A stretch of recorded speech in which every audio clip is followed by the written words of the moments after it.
Hello, today I'm going to show you how to use the Azure CLI to create an event hub.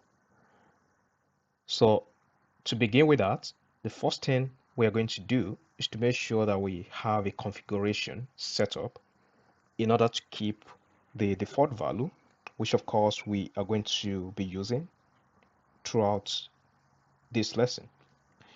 And in order to do that, we're going to use the AC configure. And that, of course, needs the default value, as I mentioned, which we actually want to set up. And the first one is the group, so which, of course, I'm going to state right there.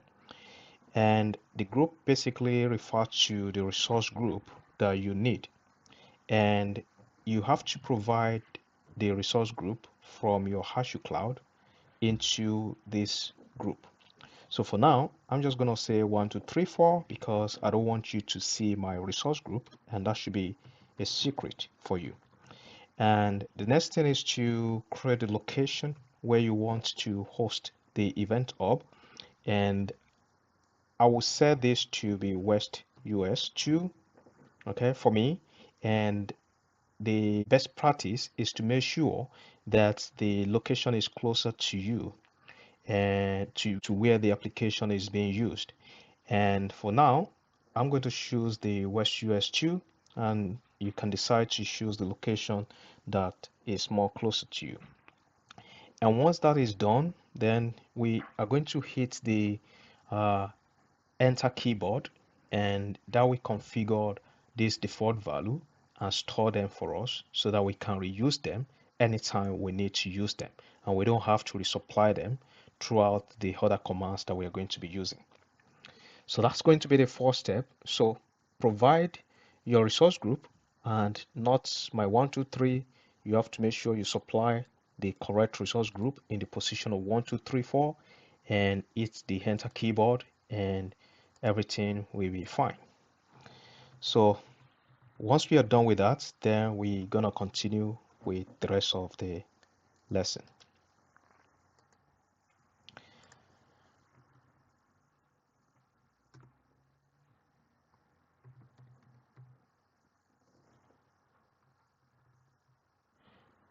Great. So for me, this is done, and now we are going to continue and make use of this default value and also create the event hub namespace, which of course is going to be the namespace that can host as many as possible event hubs that we want to create. And that will be the next thing that we have to do here. And in order to do that, we are going to supply some parameters.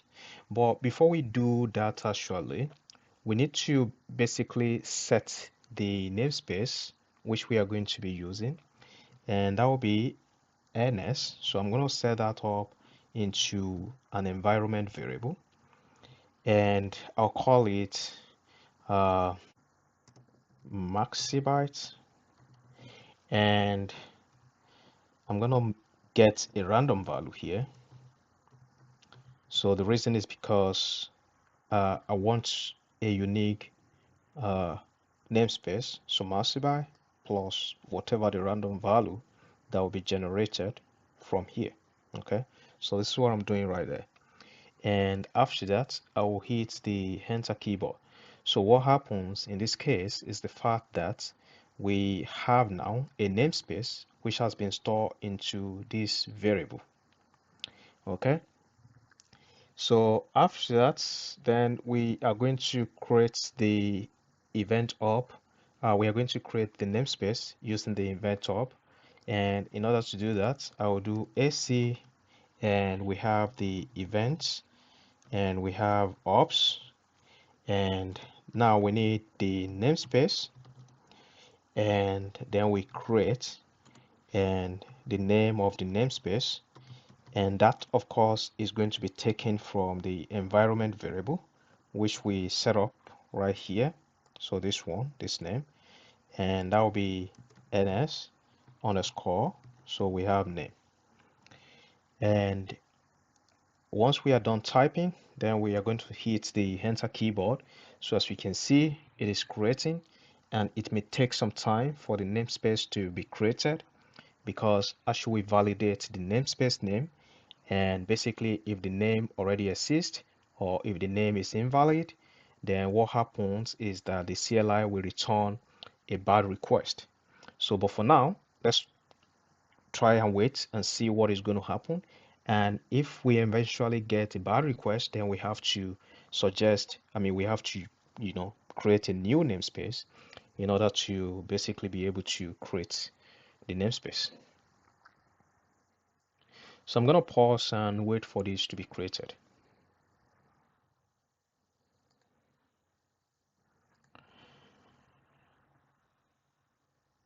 Great.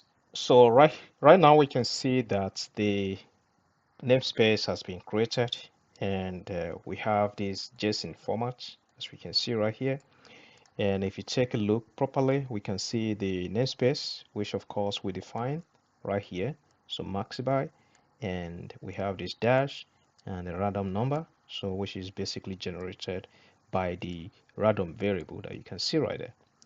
And that is what we use, and that's the namespace right there. So namespace, and this is the name of the namespace.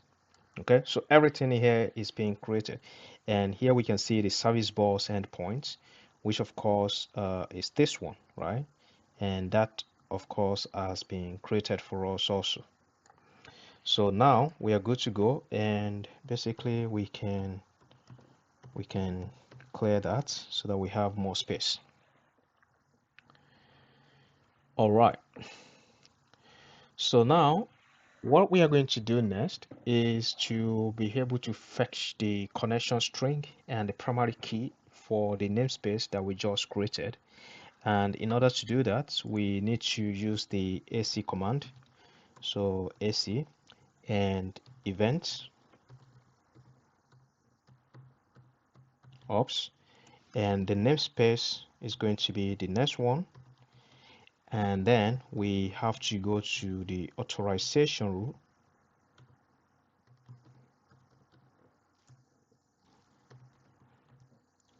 and we have keys, and we have list. Okay,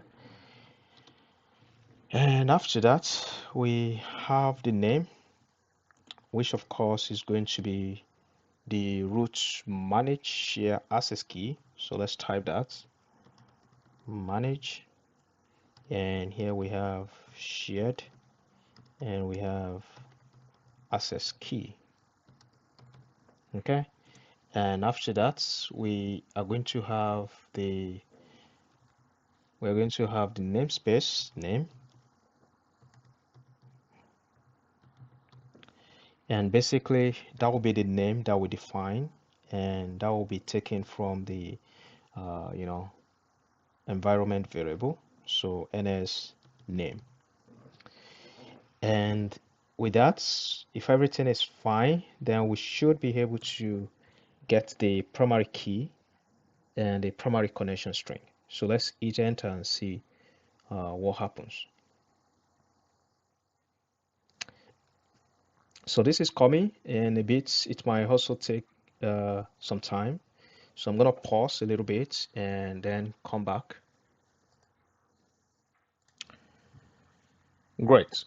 So right now we can see that we have the primary key and the also the primary connection string. So this is returned from the JSON that we can see right here. So we should be able to find that. So this primary connection string, and this is the primary key. And also this one should also be something that you want to keep as private, all these keys that you can see here. And as a matter of fact, this is the this is the namespace that we created the other time. So here we can see that dot servicebus dot windows dot net, and the share access key, which we can see from there. So now we have our connection strings, and also this is something that we basically want to save the values for later use. So which of course I'm gonna take the primary key value and copy and save it somewhere. Okay, so you can do the same thing because we're gonna use that later to create the event hub inside the event hubs. And now the next thing will be the primary connection strings. So let's copy that and also save it. So I'm gonna copy and then save. Okay, so that's the two things that we're gonna need later. So primary key and the other one is the connection key. Okay, so now that we are done with that, then we should be able to proceed by creating an event hub. And in order to create an event hub, so basically we want to set the hub name into a variable also. So let's set that into a variable. So I'm going to say hub underscore name, and then I'm going to say my hub, and also I want to give a random value. So here we do random, and after that I will just hit enter. So that we set this name into the hub name variable, and we can reuse it later just like we did the other time. And now the next thing is going to be to run the Azure CLI command to create an event hub, and this command needs some parameters which of course we are going to supply. And in order to do that, the first thing will be AC, and here we have the event hubs. And now we are creating an event hub now, so event hub, and here we create, right? So then the next thing is going to supply the next parameter, which is going to be the name, and the name will be basically the name that we can take from the hub underscore name, which we created above right here. And after that, I want to make sure that this hub is located inside a given namespace. And you remember we already have a namespace created, so we can use that namespace for this event hub. And now here I'll do namespace name, and then we have the dollar, and then we have the ns underscore and the namespace, which is the environment variable that we created the last time. And once we are done with that, then we can hit enter and wait for this event hub to be created. So right now we can see that we have the event hub being created, and we have the partition count is 4. We have the name, which is my hub, which we actually define, and the random value, which is generated from the random variable. And here we can see the location, and yeah, so we have all the details that we need. And basically we also have the you know, the ID and the status and everything. So great. So now that we have the, uh, you know, we have the event hub created. So basically, we we we have an access now to the event hub, and we should be able to make use of the event hub to do whatever we want to do. Great. So now that we have created the event hub and coming to the hash portal for myself, here we can see that I have my event hub, which has been created in the hash portal using the hash CLI. And this is the event hub that we just created for me. And for you, you should be able to look for your event hub. Just search in the search bar, event hubs, and you can navigate down to the entities and take the event hubs. And here you will see the event hub that we just created. So this is how to create the event hub, and basically in the next video I will basically show you how to configure an application to send or receive messages through an event hub.